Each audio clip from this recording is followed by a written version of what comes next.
Do search Rainier Avenue Radio, and remember, do not curse out your fellow drivers. This has been your Rainier Avenue Radio traffic update.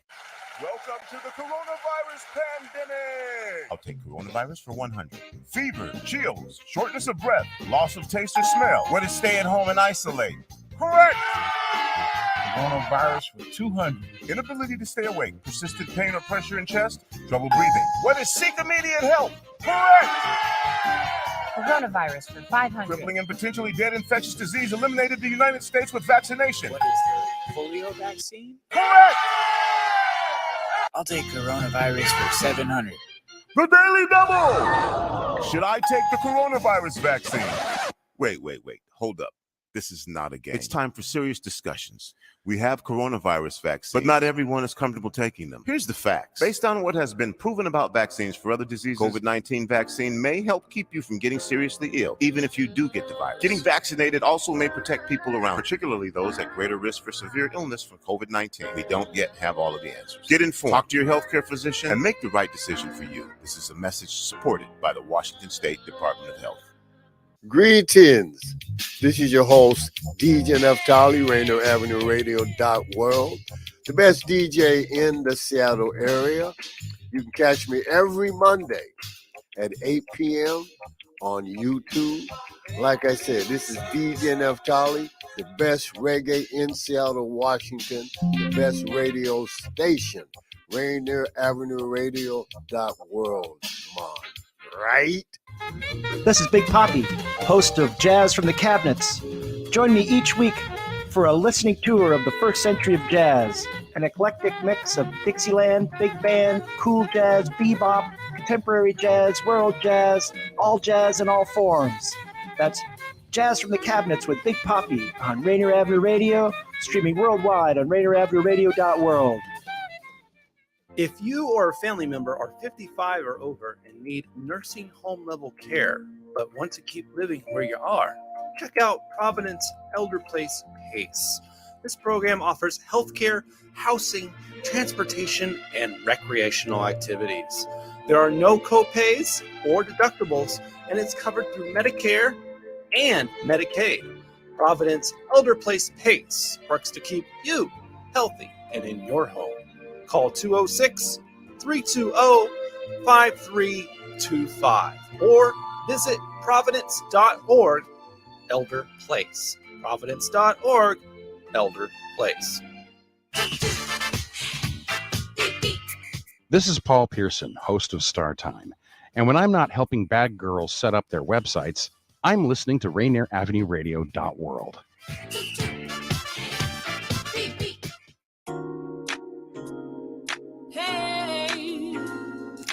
Good afternoon and welcome to Seniors Matter. I'm Brenda Charles-Edwards, the host of Seniors Matter. We are live every Friday at 12:30 p.m. Pacific Standard Time on www.RainierAvenueRadio.world, your community radio station. You can also listen to us on YouTube, Facebook, Twitch TV, Twitter, and of course, on the Rainier Avenue Radio app. We feature interviews with people that provide services or have valuable information for seniors, their families, and the community. Do you need financial documents notarized? Are you a senior that needs documents read to you for clarity or completion? Call me, Brenda, at Black Orchid Notary, 206-683-2636. Tell me where, I'll meet you there. Today, my guest is Twanda Hill, principal and owner of a small yet powerful company called Twanda Hill and Associates that offers consulting work with small nonprofits along the I-5 corridor. Welcome to the show, Miss Twanda. Hello. Here. Can you hear me? I just unmuted myself. Hello. You don't hear me? I don't hear it, so I must not be plugged into something. Oh, it's not on. Oh. Okay, now here. Okay. Little technical difficulties, but we're all good. You know how it is. I'm glad it was you and not me because I'm nervous over here. You know, I'm in between setting up for an event. So I'm like, typical sister, we got 10 jobs in one day. Amen. I know, because I've already done one job. I was over at the high school doing my clerical sub work. So I know what you're saying. I've done one, so I'm on number 2, and I still have 2 more to go. So listen, I know that. Brenda, you are cutting in and out. Uh-oh. And I'm here in the studio. It's her, not you. Oh. Her internet. Okay. So can you hear me now okay? Yes, I can do it. I have my phone on standby in case I need to try and jump in on the phone. Okay. So That's good. but yes. Always okay. Because if you stay ready, you don't have to get ready. There you go. I love it. I love it. Yes. So today we're going to talk about racism in healthcare. And that made me think of something too, Twanda. 2 weeks ago, I had Washington State Attorney General Bob Ferguson on, and he was talking about how there is a law that says that hospitals are supposed to let patients know, especially when they're, when it's time to pay a bill, that they have options. And a number of them are not doing that. And so he's been suing them. And I said, go, Bob, because folks don't know. And if they don't know, they can't do better and they can't get any help. Brenda. I hear an echo.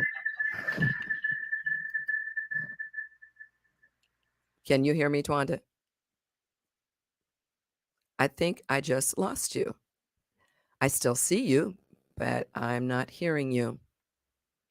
So Twanda has worked with a number of nonprofit organizations over the years, and one of the ones that she's been heavily involved with is the African American Reach and Teach Health. So Twanda, can you tell us about ARTH and how you've gotten involved with them and how this is affecting racism in healthcare? Because I know that Brenda, can you hear me? This is a horrible connection, but I heard the question. Can you hear me talking? Yes, I do. So ARTH is African Americans Reach and Teach Health Ministries, and they've been around since 2002, and they work to provide equity in healthcare for African Americans and people of African descent. And so I have been a consultant with them throughout the last 20 years. And so you might think, well, why am I the one here speaking on this issue? And part of it is because I just had a second grandson, and my son and my daughter-in-law had some issues with their health care treatment. And I was so flabbergasted and just irritated that I took it to the organization and said, oh my gosh, this is happening. What do we do? And then we realized if they're having an issue and I didn't know what to do, there are other people who don't know what to do as well when you hit a wall. Most definitely. So how do you think we get rid of the bias in healthcare? Well, a lot of times the doctors, to be fair to them, they are taught to try and eliminate bias. They are supposed to have a basic understanding of cultures from which patients come from. They've been asked to avoid stereotyping the patients and really individualize them and understand that they also bring some sort of unconscious bias to any situation. And so because we can't control the doctors, what we can do as the patients is know what we can do. And so I think, so there's things that we can do. And it's also important that we have people in these professions that look like us. It makes such a difference. When my daughter-in-law had this one doctor of color, that doctor of color understood her a lot more, took the time to explain everything to her, and it really had a great impact and a better impact, and you didn't feel like you were just an insurance number. Absolutely. And that reminds me, at the school today, they're getting ready to do career day, and they've found out yesterday that I used to be a flight attendant because they were talking about airlines. So now they've asked me to come and be a part of the career on one of the panels for career day, because they feel it's important that their students see someone that looks like them that has been in a professional position and to talk about it. And it just really, I was it took me off guard. I'm like, oh, well, okay, sure, I'll do that. Now I got to find another person, and I think I know who would be the absolute right person to do that, to join me on this panel. But it is important that we have people that look like us, and we can talk with them, and any way you need to talk or speak. I should Yes. say. Yes. It doesn't have to be the King James English. It's whatever is necessary to get the communication. Absolutely. And that's going to be interesting for you because flight attending has changed since you were Oh, there. You yes. got to have I got out in time, girl. yeah, you got to have safety classes and learn how to defend yourself. I just read an article this morning that what's his name? Mike Tyson? No. Oh yes. He beat Mike, up the person behind him on the airport on the plane. yeah, but did you get the whole story on it though? Nope. Mm-mm. So there was another passenger on the flight who saw this man in the bar when she was going through the airport. She saw him in the bar drinking and talking loud to some people. And when he came on the airplane, she went, "Oh no, he's on our flight." So, and then he sits behind Mike, and this guy took pictures and showing this guy is harassing Mike. And finally, I guess Mike just couldn't take it any longer, and he turned around and popped him a couple times. Which we know that don't work. I mean, but I don't know. I was actually wondering why was Mike in coach. I don't think he was in coach. Yeah, when you saw it, there was rows behind him. I saw him hammering. But anyhow, that neither here nor there. He should be able to sit wherever he wants to and not be harassed. So I totally agree. So I know that there's a state law that says it's the Patient Bill of Rights, and it guarantees health insurance consumers have access to quality health care. I know you're asking me a question, Brenda. I am. You're not blanked again. Uh-oh. Okay. So we were talking. I can hear you now. Okay. We're talking about the Patient Bill of Rights. Oh, yeah. And I know it's a state law, and I'm assuming it's a state law everywhere, but I know it is in Washington State. I know for sure it's in Washington State. I'm sure every state has some version of it. And it guarantees health insurance consumers have access to quality care. That's how simple it is. Access to quality care. So if you feel like you're not getting quality care, guess what? You get to speak up about that. And you should be able to speak to that without retribution. Absolutely. So let's see. How do you know any more about the plans? Any details on it? Well, I know that I looked up how to report if you have issues. So if you have some issues around healthcare, there are a series of people that you can contact. And so if it's doctor specific, if you have a complaint about your doctor, you can actually call the Washington Medical Commission.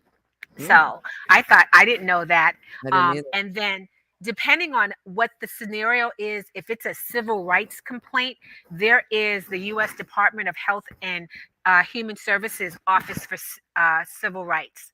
And so, but also note in the city of Seattle, there is a city of Seattle office of civil rights. So if it's within that city limits and that jurisdiction, you can contact them. So, and the city of Seattle, their portal, they actually have a video that tells you about what the process is, so you'll know what to expect, because a lot of times people aren't sure and they think, oh, I don't want to get too bogged down in things, but you can go to the video. And I did send to you, Brenda, this morning a list of links, and so I don't know if you got that, but if not, if your audience is listening, I don't know how do you communicate with them after the show. We can provide all of the links on how to report if there's an issue. Because I tell you, on Facebook, I'm pretty sure. Sure. Okay. Because let me tell you, if I'd have known this 2 months ago, we would have been reporting some things. And actually, my son is still so irritated. He is still probably going to go through and follow up because, we can't just get aggravated with the hospital or the system and go, okay, I'm just going to change systems. Because what happens is it doesn't get fixed. And so the next person comes in, because this hospital he was at, once I started talking about it, everyone's had their own horror story. So they have a history of not having effective care within the Black community specifically. So, Twanda, when someone makes this report, is there any retribution? I take it you don't hear me. So, hang on a second. Were you asking me about the workshop, Brenda? No, I was asking about retribution. Was there any retribution if you file? Well, there should not be. There absolutely should not be. You should be able to file a grievance. And if you do have a problem with that, any hospital that receives Medicare and Medicaid, they have a patient grievance process that gives the patient that space to report concerns without retribution. And so, and you know, we have to know that, because what happens is, when you know where to hit them financially and where it'll hurt, they'll make sure that they're not going to step on your toes. And that's a sad way to have to come into the situation, but that's just our truth of where we are. Absolutely. If you're just tuning in, you're listening live to Seniors Matter. Your host, Brenda Charles-Edwards, on www.rainieravenueradio.world, your community radio station. We're here every Friday at 12:30 p.m. Pacific Standard Time. Do you know what's the best gift you can give yourself and your loved ones? Join me on Zoom for a group or individual session on end-of-life planning. You can reach me at 206-683-2636. Now back to my guest, Twanda Hill. She is the principal and owner of Twanda Hill and Associates.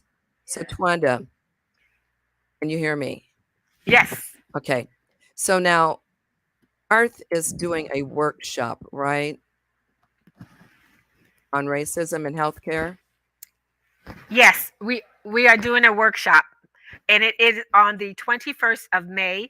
And the reason that we are doing this workshop is because we know that there are other people besides my son who have had experiences. And so I call this workshop For Us, By Us. Where we have Dr. Renee McCoy is our facilitator, and she's going to lead the panel discussions. And we have other Black doctors and health care representatives that will be there to answer questions and talk to us about what we can do when it comes to advocating for ourselves and for our loved ones around healthcare. Well, that's great. So now this is your second one, right? Yes, it is.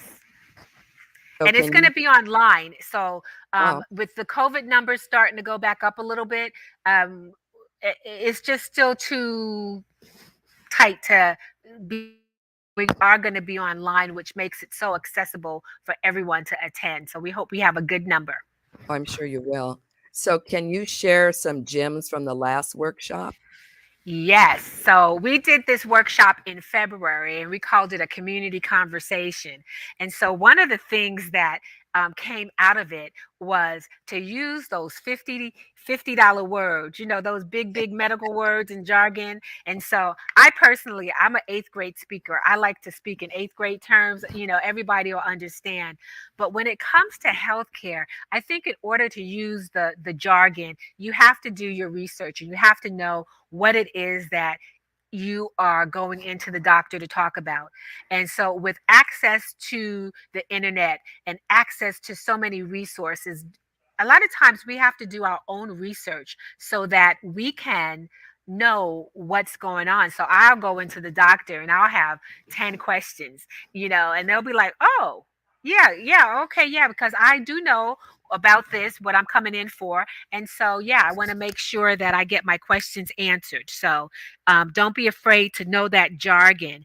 That's one thing. It's unfortunate, but it does work. Secondly, advocacy. It's good to take somebody in with you. I know as my grandmother aged around us, and even as my mother had aged with my sister back on the East Coast, when she had doctor's appointments, we went to those doctor's appointments because a lot of times the patient And especially our elders are already in a nervous state of mind. So they are not hearing what the doctors are saying.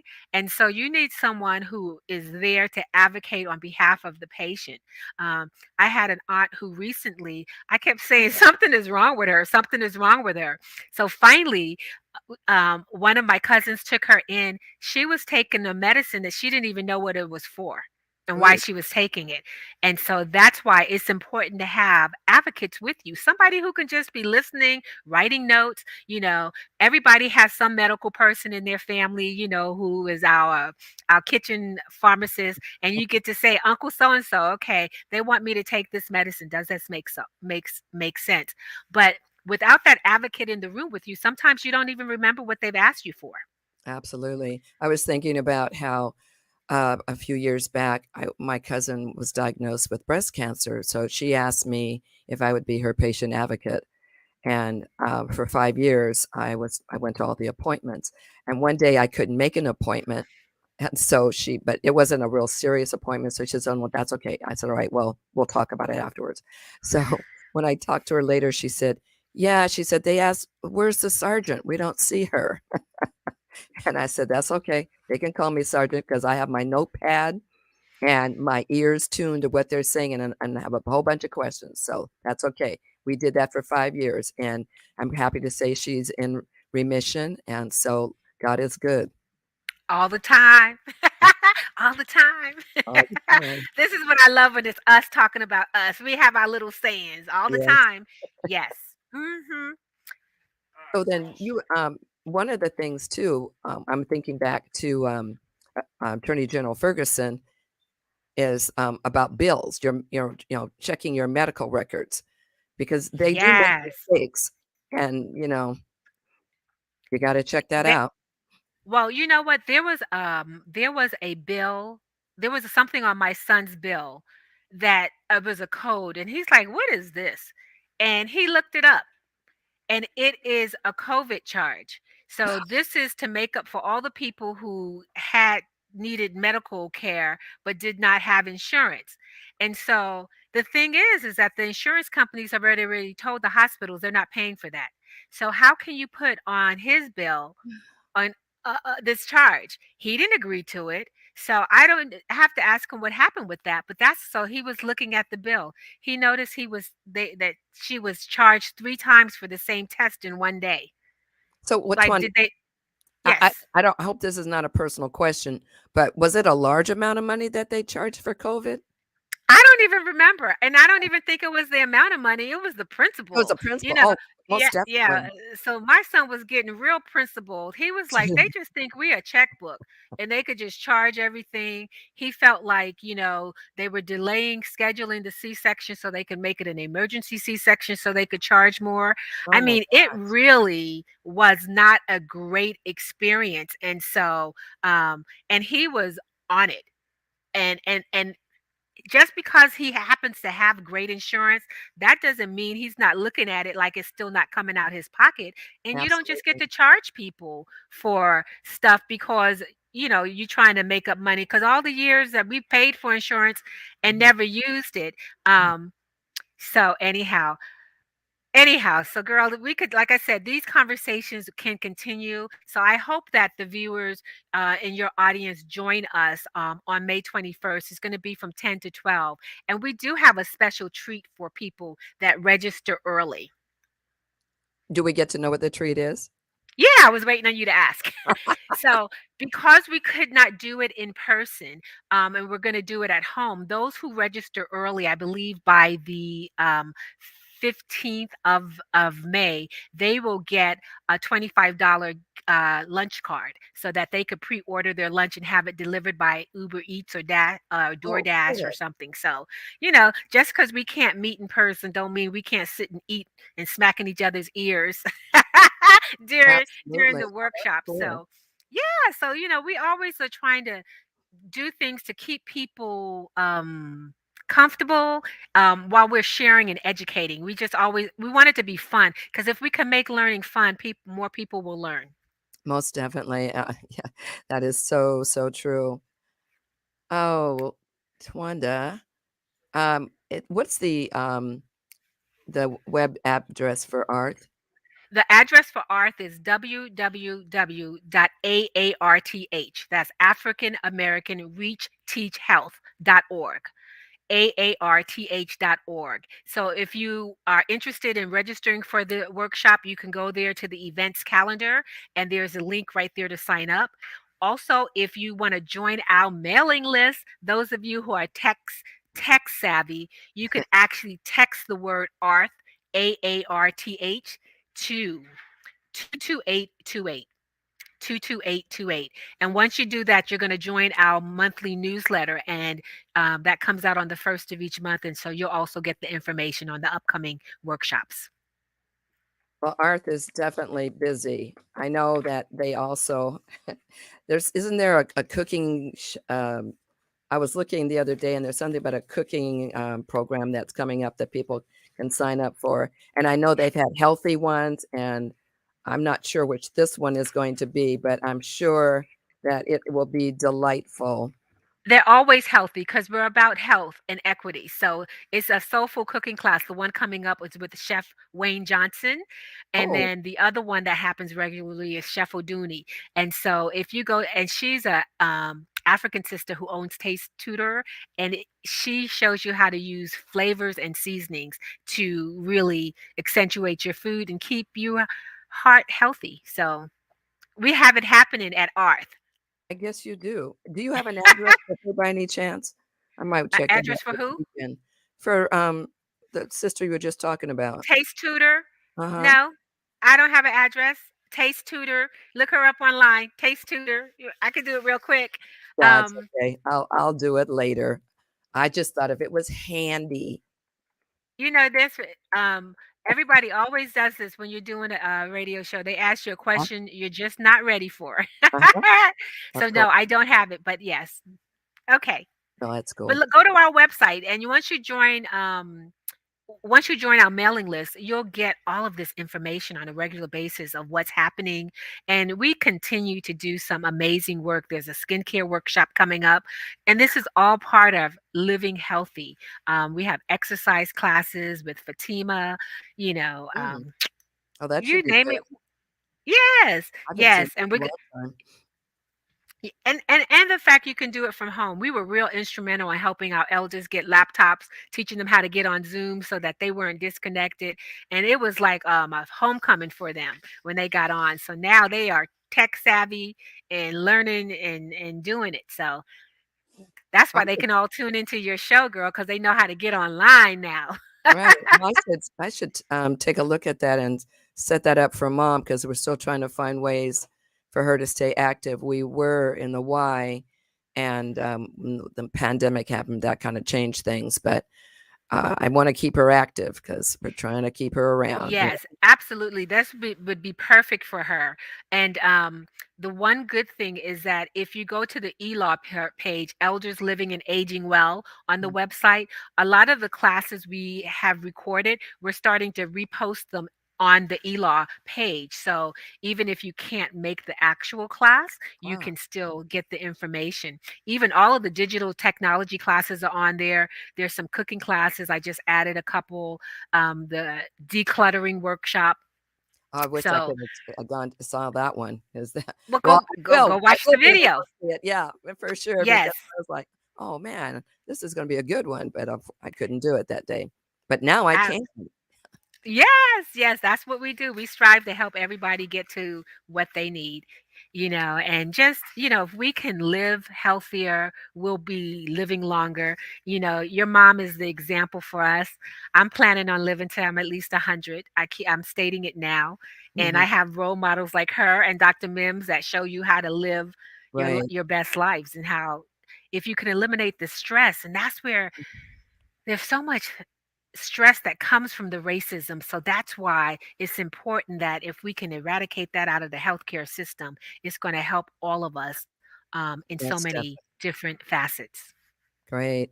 Well, Twanda, this has been great. I'm going to have to wrap this up, but I just want to thank you for coming on and spreading the word. This is also, I'd like to say happy anniversary to Rainier Avenue Radio. It's 5 years now that we've been on the air. So this is Brenda Charles-Edwards, host of Seniors Matter. You can watch us live on Facebook, YouTube, Twitch, Twitter, and of course our Rainier Avenue Radio app. We're here every Friday at 12:30 p.m. Pacific Standard Time. I want to thank my listening audience for being here, and a special thank you to you, Twanda, and the wonderful work you do with the small nonprofit. I will be talking with you soon. Have a great weekend, everybody. Be safe and live your life like it's golden. The Coronavirus Special Edition is next.